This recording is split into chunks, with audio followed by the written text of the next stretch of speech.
Group A की second concentration unit हम start करते हैं, जो कि परसेंट वेट बाय वॉल्यूम, जिसे हम लिखते हैं percent W by V B. तो जो डब्ल्यू है वो ऊपर हमेशा मैंने बताया था लास्ट लेक्चर में भी हमेशा सॉल्यूट के लिए लिखते हैं, और नीचे जो वी है वो हमेशा किसके लिए लिखते हैं, सॉल्यूशन या सॉल्वेंट के लिए, और स्पेसिफिकली सॉल्वेंट के लिए सिर्फ मोलिलिटी में यूज़ करते हैं, उसके अलावा सब जगह सॉल्यूशन के लिए।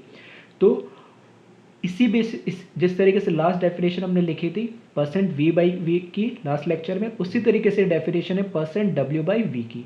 तो weight of solute in gram present in 100 ml of solution. पहली चीज तो वापस ऊपर किसकी बात हो रही है, सॉल्यूट की बात हो रही है, लेकिन क्योंकि W बाई वी मतलब वेट ऑफ सॉल्यूट की बात हो रही है, तो वेट इस बार हम किस में लेंगे, ग्राम के अंदर। और नीचे किसकी बात हो रही है, present in 100 ml of solution. जब भी वॉल्यूम आएगा तो हम किस में लेंगे, ml में। अब एक खास बात हमें यहाँ ध्यान रखनी है, जैसे लास्ट लेक्चर में बताया था कि वॉल्यूम हमेशा हम किसके अंदर लेते हैं, ml के अंदर ले रहे हैं, परसेंटेज वाले कंसंट्रेशन यूनिट के अंदर। उसी तरीके से परसेंटेज वाली कंसंट्रेशन यूनिट में जब वेट वाला टर्म आएगा तो हम किसके अंदर बात करेंगे, ग्राम के अंदर।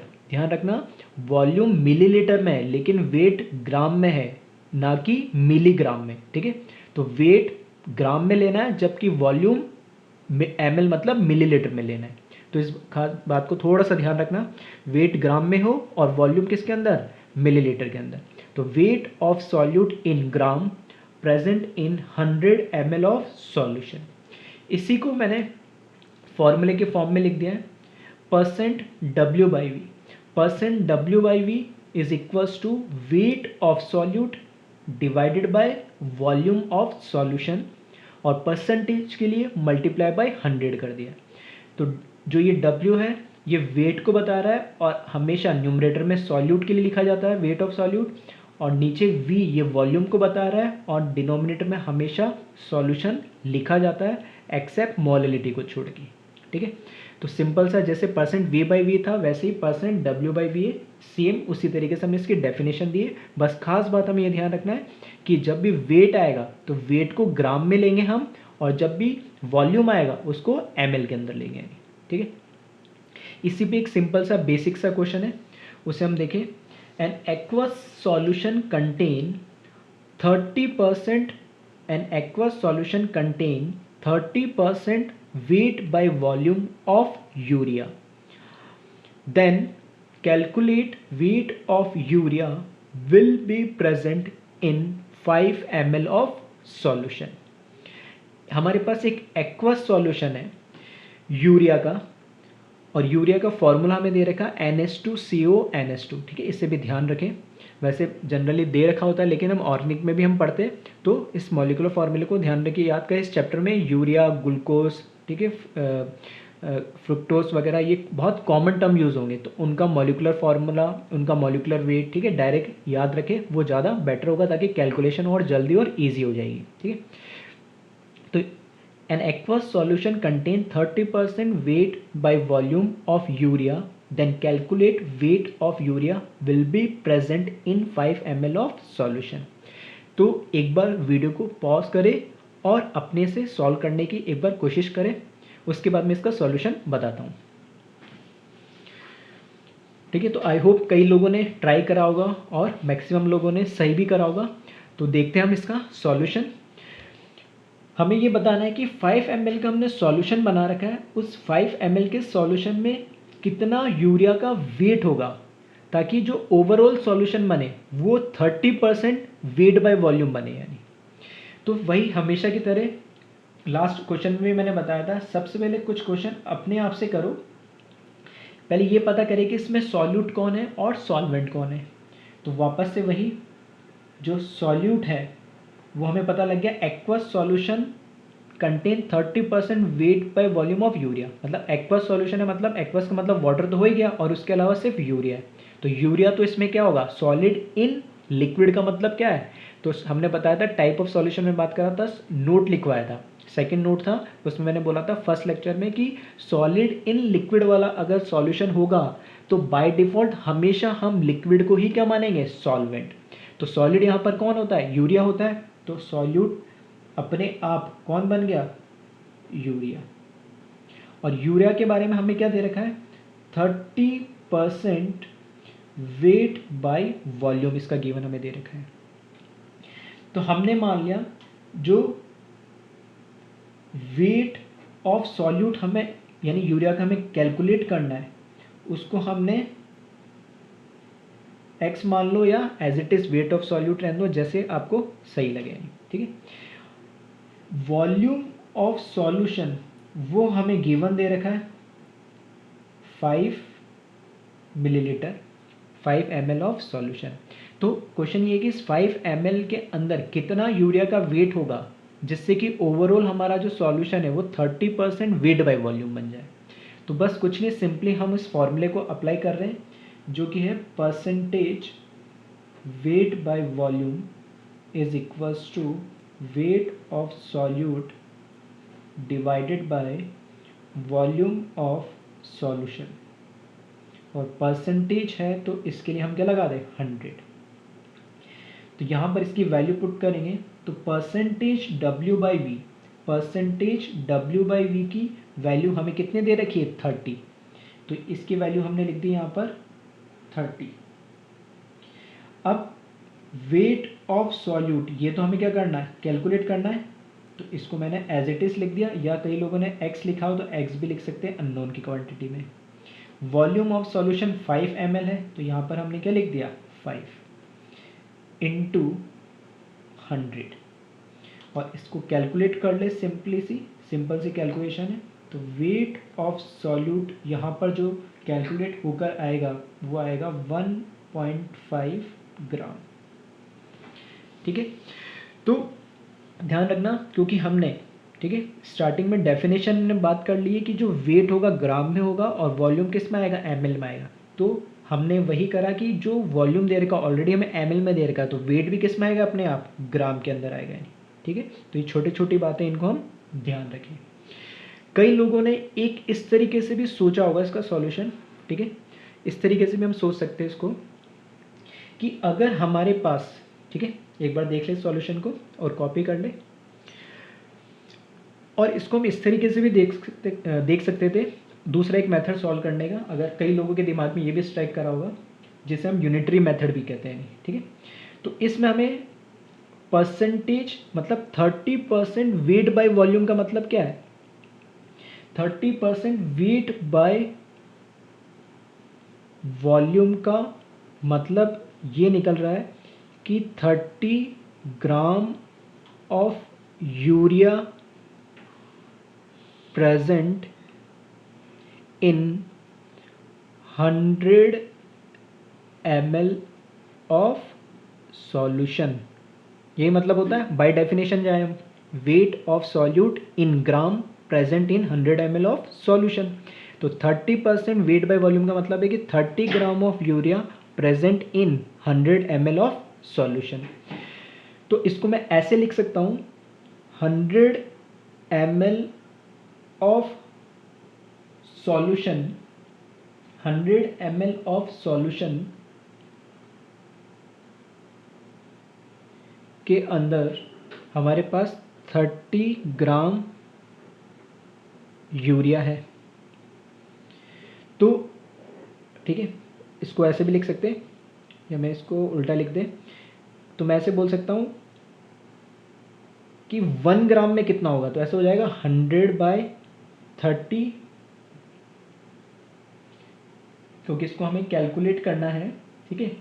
तो इसको हमें कैलकुलेट करना है कि कितना वेट होगा, ठीक है। तो चलो इसको ऐसे लिख लेते हैं सिंपली, 1 ml ऑफ सॉल्यूशन के अंदर कितना हो जाएगा, 30/100 ग्राम ऑफ यूरिया, ऐसे लिख सकते हैं।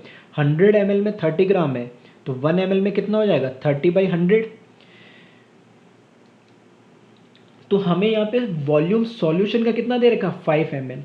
तो 5 ml ऑफ सॉल्यूशन के अंदर, 5 ml ऑफ सॉल्यूशन के अंदर कितना वेट होगा, 30/100 इंटू 5 ग्राम ऑफ यूरिया और इसको कैलकुलेट करोगे तो वापस से, ठीक है, इसको कैलकुलेट करोगे तो वापस से कितना आ जाएगा 1.5 ग्राम। ठीक है, तो दोनों तरीके से हम सोच सकते हैं। ये मेथड सिंपल जो हमने फॉर्मूला बनाया उसमें सिर्फ हमने वैल्यू पुट करी और इसको कैलकुलेट कर दिया, और इस मेथड को जो हम, ठीक है, छोटी क्लास से यूनिटरी मेथड भी बोलते हैं, उसके अकॉर्डिंग मैंने इसको सॉल्व करा। ठीक है, तो जो तुम्हें ईजी लगे, जिस वे में तुम्हें कंफर्टेबल लगेगा उस तरीके से इसको सॉल्व कर सकते हो।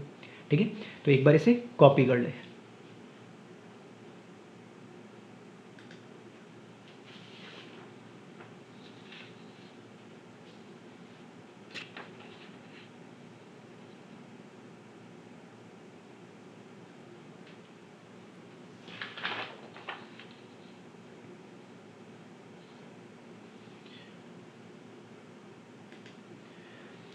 Third concentration unit group A की अगर हम बात करें तो वो है मोलैरिटी। तो मोलैरिटी को हमने डिफाइन करा है simply number of moles of solute present per litre of solution. 1 litre solution के अंदर सॉल्यूट के कितने मोल्स प्रेजेंट है उसे हम क्या बोलते हैं, मोलैरिटी। और कंसंट्रेशन की जो यूनिट हमने डिफाइन करी थी उसमें हमने क्या बोला था कि न्यूमरेटर में सॉल्यूट होगा हमेशा, और या तो मोल्स हो सकते हैं या मास हो सकते हैं या वॉल्यूम। तो मोलैरिटी में कौन से होते हैं, क्या होता है ऊपर न्यूमरेटर में, मोल्स। तो मोल्स ऑफ सॉल्यूट आ गए, और डिनोमिनेटर में क्या आएगा, सॉल्यूशन, और पर लीटर का मतलब क्या हो गया, वॉल्यूम ऑफ सॉल्यूशन। तो हर चीज़ जो मैंने स्टार्टिंग में डेफिनेशन लिखाई थी, ठीक है, उससे रिलेट करके बता रहा हूँ ताकि रटने की जरूरत नहीं है, समझोगे तो याद भी लंबे समय तक रहेगा। ठीक है, तो मोलैरिटी का मतलब हुआ number of moles of solute present per litre of solution. जो मोलैरिटी की यूनिट होती है उसको मोल पर लीटर भी बोला जाता है और मोलर भी बोला जाता है। और इसको अगर फॉर्मूले की फॉर्म में अगर रिप्रेजेंट करें, ठीक है, तो फॉर्मूले की फॉर्म में अगर रिप्रेजेंट करें तो जो डेफिनेशन हमने लिखी है उसी को मैंने लिखा है। मोलैरिटी को कैपिटल एम से रिप्रेजेंट करते हैं, तो कैपिटल एम से इसको रिप्रेजेंट करा है मैंने, और ऊपर न्यूमरेटर में लिखा है मैंने number of moles of solute. आ गया वही जो कंसंट्रेशन की हमने डेफिनेशन दी थी कि न्यूमरेटर में सॉल्यूट आना चाहिए और मोल्स, मास और वॉल्यूम में से कुछ होना चाहिए, तो यहाँ मोल्स यूज हुआ। डिनोमिनेटर में सॉल्यूशन या सॉल्वेंट में से कुछ होगा तो यहाँ सॉल्यूशन आ गया, और उसका वॉल्यूम या मास हो सकता है तो यहाँ वॉल्यूम आ गया। तो मोलैरिटी का मतलब है number of moles of solute divided by volume of solution in litre. ठीक है, यहाँ लीटर के अंदर बात कर रहे हैं हम यानी। तो number of moles of solute इसको मैंने नोटेशन में लिखा है, और इसको और सिंप्लीफाइड वे में अगर हमें नंबर ऑफ मोल्स डायरेक्ट दे रखा है, वॉल्यूम दे रखा है सॉल्यूशन का डायरेक्ट, तो हम मोलैरिटी कैलकुलेट कर सकते हैं। कई बार डायरेक्ट वे में नहीं दे रखा हो तो हम इसको और सिंप्लीफाइड लिख सकते हैं। नंबर ऑफ मोल्स कैसे कैलकुलेट किए जाते हैं, वेट बाय मॉलिकुलर वेट। तो अगर सॉल्यूट का हमें वेट दे रखा है और उसका मॉलिकुलर वेट अगर हमें फॉर्मूला पता है तो मॉलिकुलर वेट कैलकुलेट कर सकते हैं, या गिवन दे रखा है तो वहाँ से हम क्या निकाल लेंगे, इसके नंबर ऑफ मोल्स। तो weight of solute divided bye molecular weight, उससे हमारे पास क्या कैलकुलेट हो जाएगा, number of moles. Number of moles calculate करने के, ठीक है, बेसिकली 4 फॉर्मूले होते हैं। ठीक है, 4 फॉर्मूले में से एक जो फॉर्मूला होता है वो गैसेस स्टेट के लिए होता है, जो इस चैप्टर में हम यूज़ नहीं करेंगे। ठीक है, वॉल्यूम डिवाइडेड बाय 22.4 लीटर वाला। उसके अलावा एक फॉर्मूला तो ये हो गया मोल्स कैलकुलेट करने का, वेट बाय मॉलिकुलर वेट। एक फॉर्मूला होता है नंबर ऑफ एटम्स, मोल्स और molecules divided by Avogadro number. और तीसरा इसी से कैलकुलेट होके आता है, मोल्स मुझे कैलकुलेट करना है। अगर मुझे मोल्स कैलकुलेट करना है, अगर मोलैरिटी मुझे गिवन दे रखी हो, वॉल्यूम मुझे गिवन दे रखा हो, तो यहाँ पे मुझे मोलैरिटी गिवन दे रखी है और मोल्स मुझे कैलकुलेट करना है और वॉल्यूम गिवन दे रखा है, तो एन मोल्स बराबर क्या हो जाएगा, एम इंटू वी। ये तीसरा फॉर्मूला हो गया। एक मोल्स कैलकुलेट करने का तरीका क्या है, given weight upon molecular weight. एक फॉर्मूला क्या हो गया,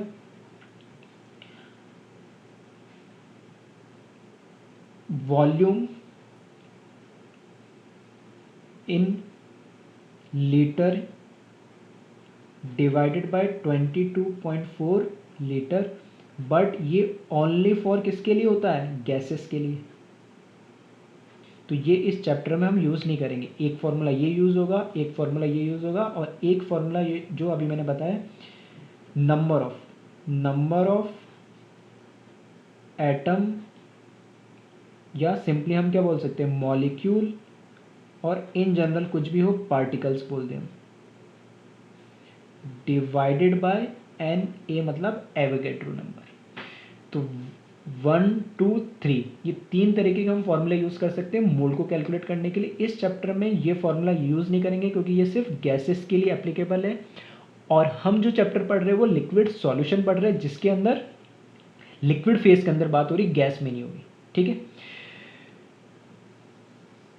तो यहाँ पर W सॉल्यूट का मतलब है, तो ये weight upon molecular weight divide by solution, इसी को मैंने सिंप्लीफाइड करके लिख दिया weight upon molecular weight into 1 bye volume of solution in litre.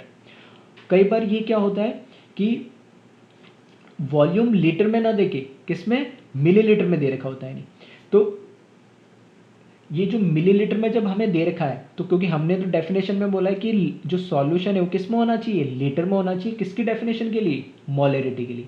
तो उस मिलीलीटर में जो दे रखा है उसको लीटर में कन्वर्ट करना है, तो उस क्वांटिटी को, ठीक है, अगर मुझे ml दे रखा है तो उस ml को लीटर में कन्वर्ट करना है, तो मुझे क्या करना होगा, 1000 से क्या करना पड़ेगा, डिवाइड करना पड़ेगा। तो ये वॉल्यूम ऑफ सॉल्यूशन मिलीलीटर में देगा, इसको 1000 से डिवाइड करेंगे तो 1000 कहाँ आ जाएगा, ऊपर आ जाएगा, तो उसको डायरेक्ट फॉर्मूले के फॉर्म में लिख दिया। तो जब लीटर में वॉल्यूम दे रखा है सॉल्यूशन को, तो डायरेक्ट ये फॉर्मूला यूज़ करें, और मिलीलीटर में दे रखा है तो 1000 को से ऊपर मल्टीप्लाई कर दें, बस इतना सा ध्यान रखें। ठीक है, तो वही दे रखा है, W वेट का मतलब है given weight of solute in gram, और M का मतलब है molar mass of solute in gram. अब यहाँ पर कई बार, ठीक है, क्वेश्चन की लैंग्वेज इस तरीके से होती है कि वहाँ पर हमें ये नहीं लिखा होता है कि 10 मोल है, 5 मोल है, 1 मोल है, वहाँ पे लैंग्वेज में लिखा हुआ होता है। तो उस लैंग्वेज में जो लिखा हुआ उसको हम कैसे समझेंगे, उसके लिए मैंने कुछ बहुत कॉमन एग्जाम्पल जो हमारे यूज़ होते हैं उनको बताया नहीं।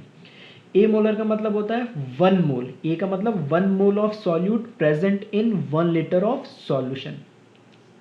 अगर हम बात करें सेमी मोलर, सेमी मोलर का मतलब क्या है, सेमी का मतलब होता है हाफ, तो 1/2 या 0.5 mole of solute present in 1 litre of solution.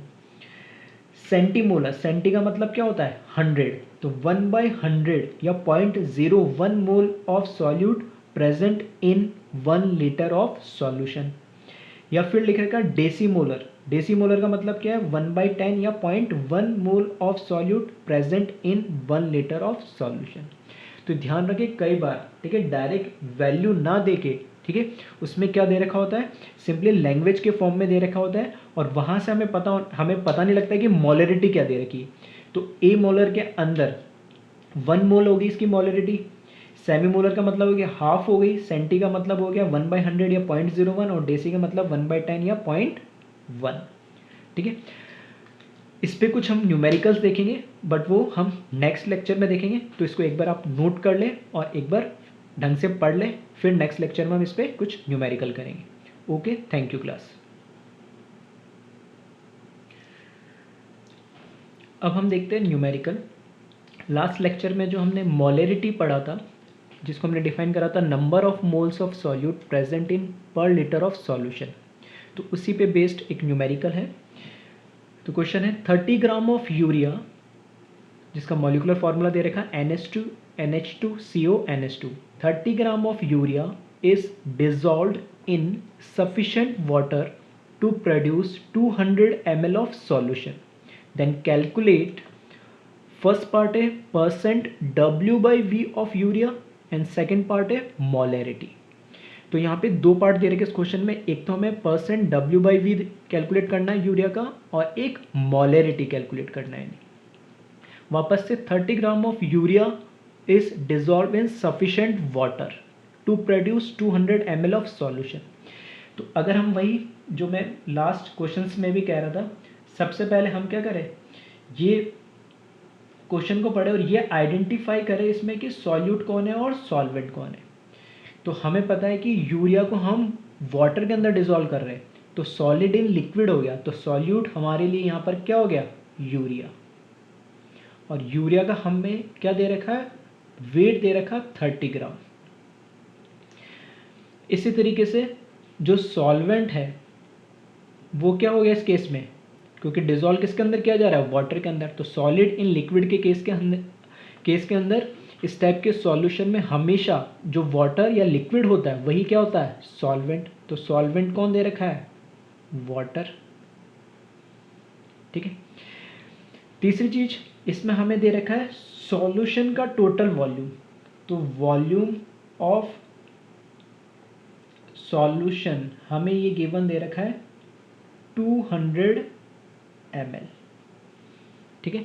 तो ये चीज़ हमें गिवन है, सॉल्यूट हमें पता लग गया, सॉल्वेंट हमें पता लग गया, सॉल्यूट का मास हमें पता है, सॉल्यूशन का वॉल्यूम हमें पता है। तो फर्स्ट पार्ट जो हमें इसमें कैलकुलेट करना है वो कैलकुलेट करना है परसेंट W/V ऑफ यूरिया।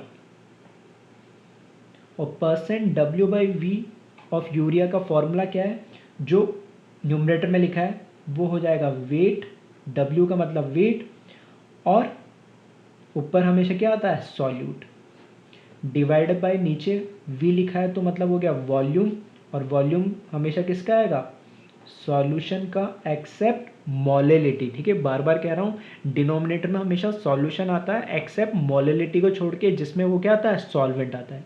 तो W का मतलब वेट, V का मतलब वॉल्यूम, ऊपर हमेशा सॉल्यूट, नीचे सॉल्यूशन, और परसेंटेज है तो क्या लिख देंगे 100। तो यहाँ पर हम क्या कर दें, सिंपल सी क्या करें, इनकी वैल्यूज रख दें और कैलकुलेट कर लें। तो वेट ऑफ सॉल्यूट हमें दे रखा 30 ग्राम, तो ये हमने लिख दिया 30। वॉल्यूम ऑफ सॉल्यूशन हमें दे रखा 200 ml, तो ये हमने लिख दिया 200 इंटू 100। ठीक है। तो सिंपल सा क्वेश्चन था जिसमें क्या करना था, सिर्फ हमें वैल्यू पुट करनी थी और कैलकुलेट करना था। तो इसको जब कैलकुलेट करोगे तो ये कितना आ जाएगा, 15%। ये हमारा हो गया फर्स्ट पार्ट जो कि सिंपल सा था। सेकंड पार्ट पे अगर हम जाए वो है मोलेरिटी, या इसको कैपिटल M से भी हम रिप्रेजेंट करते हैं। तो मोलेरिटी हमें कैलकुलेट करनी है। तो मोलेरिटी का मतलब क्या है, number of moles of solute divided पर लीटर ऑफ सॉल्यूशन। तो यहां पर देखना वेट ऑफ सॉल्यूट हमें गिवन है, मॉलिक्यूलर वेट ऑफ सॉल्यूट ये हम कैलकुलेट कर सकते हैं क्योंकि हमें इसका मॉलिक्यूलर फॉर्मूला दे रखा है, इनटू क्योंकि वॉल्यूम ऑफ सॉल्यूशन ml में दे रखा है तो यहाँ पे क्या लिखेंगे 1000, और यहाँ पर वॉल्यूम ऑफ सॉल्यूशन। ठीक है। तो वेट ऑफ सॉल्यूट हमें पता ही है 30 ग्राम, मॉलिक्यूलर वेट, ठीक है, तो मॉलिक्यूलर वेट ऑफ सॉल्यूट जो कि क्या है, यूरिया है, और इसका फॉर्मूला क्या दे रखा है NH2CONH2। ठीक है। तो 2 नाइट्रोजन का 14 + 14 28, 2 हाइड्रोजन और 2 टोटल 4 हाइड्रोजन, तो कितना हो गया 28 + 4, कार्बन का 12, ऑक्सीजन का 16, सबको ऐड करोगे तो कितना आ जाएगा 60 ग्राम। तो मॉलिक्यूलर वेट ऑफ सॉल्यूट कितना हो जाएगा 60 ग्राम। तो यहाँ पर बस क्या करें हम वैल्यूज पुट कर दें, तो weight of solute 30 gram, molecular weight 60 into, क्योंकि वॉल्यूम मिलीलीटर में दे रखा है सॉल्यूशन का तो 1000 से मल्टीप्लाई करा, और वॉल्यूम ऑफ सॉल्यूशन 200। ठीक है। तो इसको सिंपली हम कैलकुलेट करेंगे तो ये क्या आ जाएगा 2.5 मोल पर लीटर भी बोल सकते हो और मोलर भी बोल सकते हैं यूनिट। ठीक है।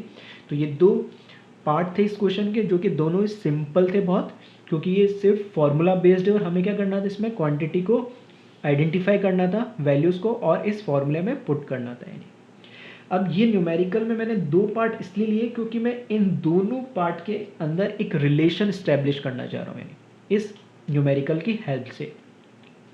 तो यहाँ पे मैंने एक चीज़ लिखी है, relation between percent W/V and molarity. ठीक है।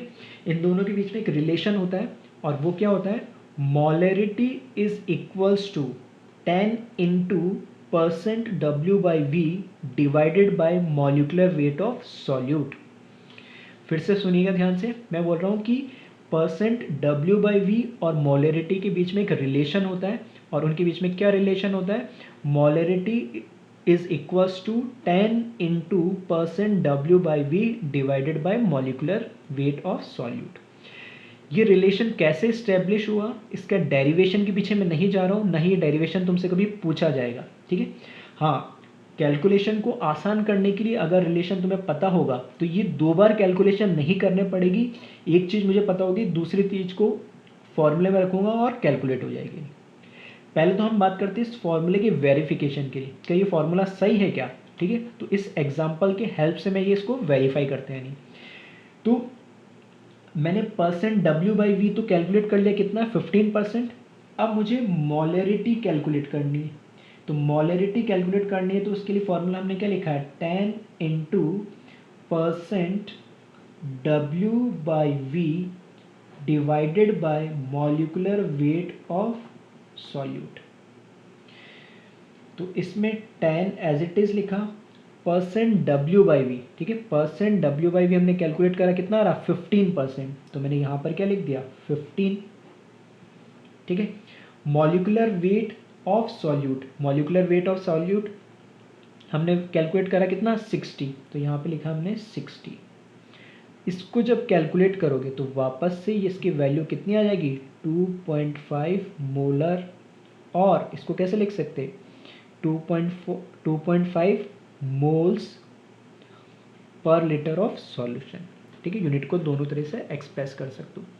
तो इस न्यूमेरिकल के हेल्प से, ठीक है, एक शॉर्टकट मान लो, इसको शॉर्ट ट्रिक मान लो, या एक ये फॉर्मूले की फॉर्म में मैंने इसको डेवलप करा है कि मोलरिटी और परसेंट डब्ल्यू बाई वी। अगर तुमने एक बार ये कैलकुलेट करा तो वापस से ये कैलकुलेशन करने की तुम्हें ज़रूरत नहीं है, सिंपल इसमें रखा, ऊपर 15 रखा, 60 रखा और कैलकुलेट कर दिया। तो डायरेक्ट भी तुम नॉर्मली, ठीक है, मैंने दोनों तरीके से बताया, नॉर्मल भी तुम अलग अलग भी सॉल्व कर सकते हो, और इस फॉर्मूले को यूज़ करके भी मोलरिटी को तुम यूज़ कर सकते हो। ऐसा कोई हार्ड एंड फास्ट यूज़ नहीं है।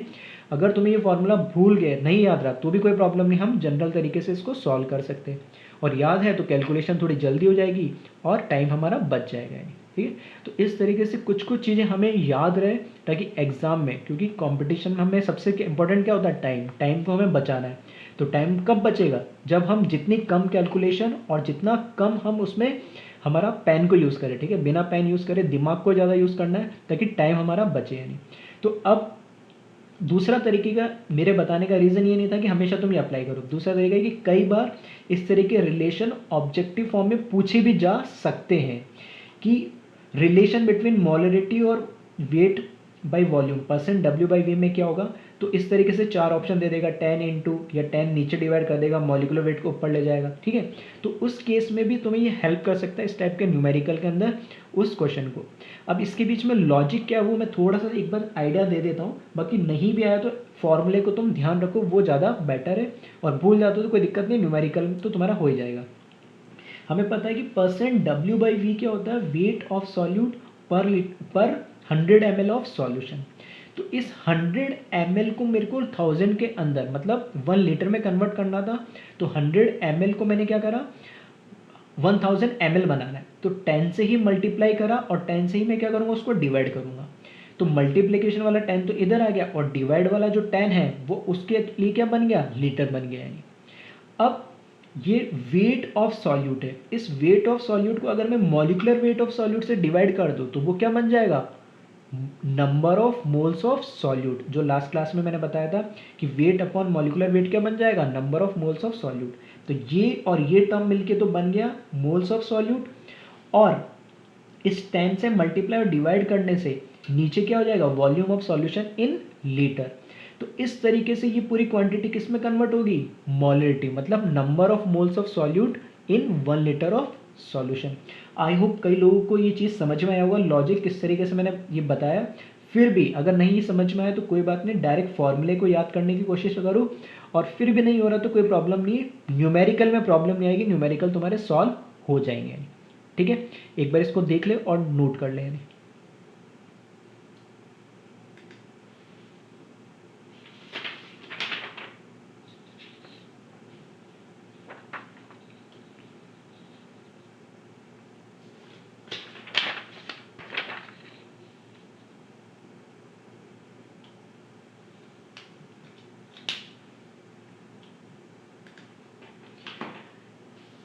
ठीक है। ग्रुप ए की कंसंट्रेशन यूनिट, ग्रुप ए की बात करें तो उसमें हमने 4 कंसंट्रेशन यूनिट स्टार्टिंग में देखा था। उसमें से 4th जो कंसंट्रेशन यूनिट है वो है नॉर्मेलिटी। ठीक है, मैंने उस टाइम कहा था कि हम इसको डिटेल में नहीं पढ़ेंगे, लेकिन फिर भी एक मैं आइडिया दे देता हूँ नॉर्मेलिटी होता क्या है, और इसको डिटेल में रिडॉक्स चैप्टर में पढ़ा जाता है और इस पर न्यूमेरिकल रिडॉक्स चैप्टर में ही ज़्यादा अच्छे से समझ में भी आते हैं। फिर भी इसको एक बार देख लेते हैं नॉर्मेलिटी होता क्या है। नॉर्मेलिटी और मोलरिटी में सिर्फ फ़र्क होता है इसके एक टर्म का, वहाँ पे हम यूज़ करते हैं नंबर ऑफ मोल्स और यहाँ पर हम क्या यूज़ करते हैं नंबर ऑफ इक्विवेलेंट्स। तो number of equivalents of solute present per litre of solution. वापस से वही बात कर रहा हूँ मैं, जो बार बार बोल रहा हूँ कि न्यूमरेटर में, ठीक है, ऊपर आएगा सॉल्यूट और क्या आ रहा है, जैसे मोल्स एक नंबर है वैसे ही इक्विवेलेंट भी क्या है, एक नंबर है। मोल जैसा एक नंबर है, इक्विवेलेंट भी एक क्या है, नंबर है। यानी तो ये इक्विवेलेंट ऑफ सॉल्यूट आ गया न्यूमरेटर में, और डिनोमिनेटर में क्या आ गया, सॉल्यूशन का वॉल्यूम।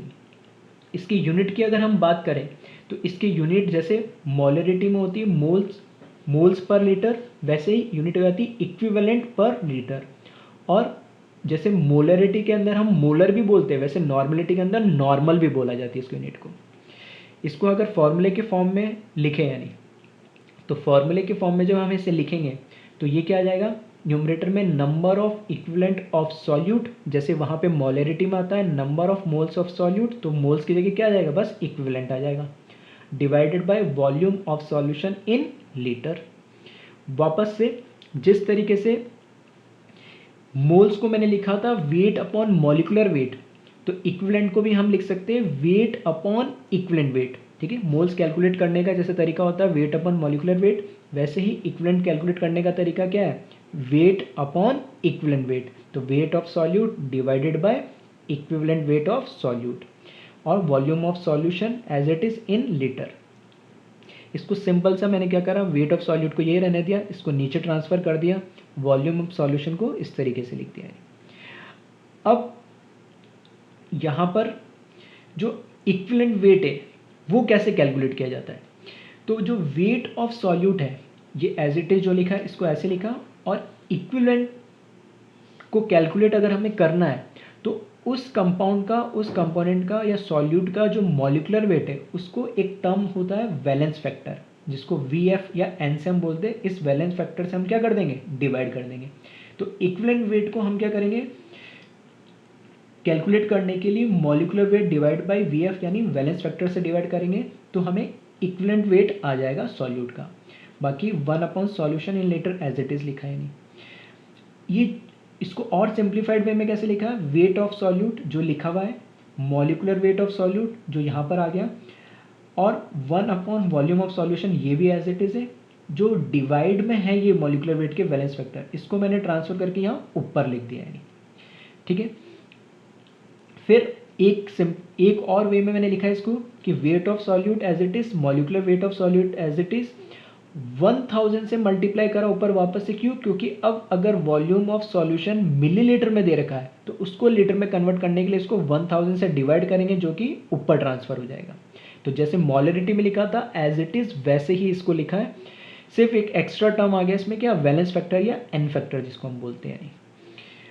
अब यहाँ पर मॉलरिटी और नॉर्मेलिटी में रिलेशन क्या होता है, ठीक है, मैं बोल रहा हूँ कि लगभग दोनों का फॉर्मूला है, डेफिनेशन भी बिल्कुल एज इट इज सेम सी है, बस एक डिफरेंस आता है किसका, मॉलरिटी में मोल्स यूज करते हैं, नॉर्मेलिटी में क्या यूज करते हैं, इक्विवेलेंट। ठीक है, तो इन दोनों के बीच में फिर एक रिलेशन भी होगा, तो वही रिलेशन हम देख रहे हैं, क्या रिलेशन होता है। जो मॉलरिटी है उसका फॉर्मूला भी देखा था हमने लास्ट लेक्चर में कि weight upon weight of solute divided by molecular weight of solute into 1000 divided by volume of solution in ml। Normality का फॉर्मूला जो अभी हमने लिखा है, weight of solute divided by molecular weight of solute into 1000 upon volume of solution in ml into valence factor. तो ध्यान से देखेंगे ये जो पूरा टर्म है वही तो मॉलरिटी आ रहा है, नहीं, ठीक है, ये पूरा जो टर्म है एज इट इज नॉर्मेलिटी के अंदर आ रहा है, तो इस पूरी की जगह मैंने क्या लिखा, m लिख दिया, और बस एक्स्ट्रा टर्म क्या आ रहा, वैलेंस फैक्टर। तो ये एक रिलेशन है नॉर्मेलिटी और मोलरिटी के बीच में कि normality is equals to molarity into valence factor और एन फैक्टर भी जिसको बोलते हैं।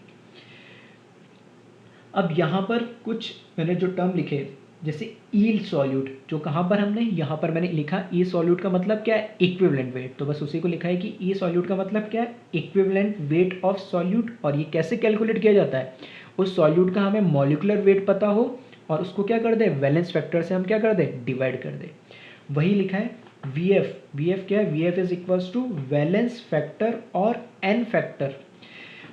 अब जो सारा खेल है आगे का वो सारा किस पे डिपेंड करता है, वैलेंस फैक्टर पे, यानी क्योंकि मॉलिक्यूलर वेट तो कभी चेंज नहीं होता, लेकिन वैलेंस फैक्टर एक वेरिएबल क्वांटिटी है जो हर एक कंपाउंड के लिए हर एक सिचुएशन में वेरी करती है। यानी तो वैलेंस फैक्टर कैलकुलेट करने के बहुत सारे तरीके होते हैं और इसकी वैल्यू कभी कांस्टेंट नहीं होती है। एक ही कंपाउंड के लिए इसकी value according to situation change होती जाती है, इसलिए ये एक वेरिएबल क्वांटिटी कहलाती है। तो इस तरीके से वैलेंस फैक्टर को इसलिए हम डिटेल में स्टडी करने के लिए, ठीक है, रिडॉक्स रिएक्शन का जो इक्विवेलेंट कॉन्सेप्ट वाला जो पोर्शन है उसमें हम इसको डिटेल में पढ़ते हैं, इसलिए इस चैप्टर में यहाँ पर इसकी एप्लीकेशन भी नहीं है और ये यहाँ पर हम इतना डिटेल में इसको पढ़ते भी नहीं है। हाँ, मोलरिटी और कभी नॉर्मेलिटी तुम्हें दे दी और उससे मोलरिटी कैलकुलेट करना पड़े और उसका वैलेंस फैक्टर दे रखा हो तो तुम इस रिलेशन के थ्रू मोलरिटी कैलकुलेट कर सकते हो। ठीक है, तो बस अब जो चार क्वांटिटी हमने देखी है ग्रुप ए की, फर्स्ट हमने देखी थी percent W by V, second first देखी थी हमने percent V by V, second percent W by V, third molarity और फोर्थ नॉर्मेलिटी। चारों क्वांटिटी हम पढ़ चुके हैं ग्रुप ए की। ठीक है, नेक्स्ट लेक्चर में हम इससे आगे concentration unit of group B से स्टार्ट करेंगे। एक बार इसको कॉपी कर ले अच्छे से और समझ ले। Thank you class.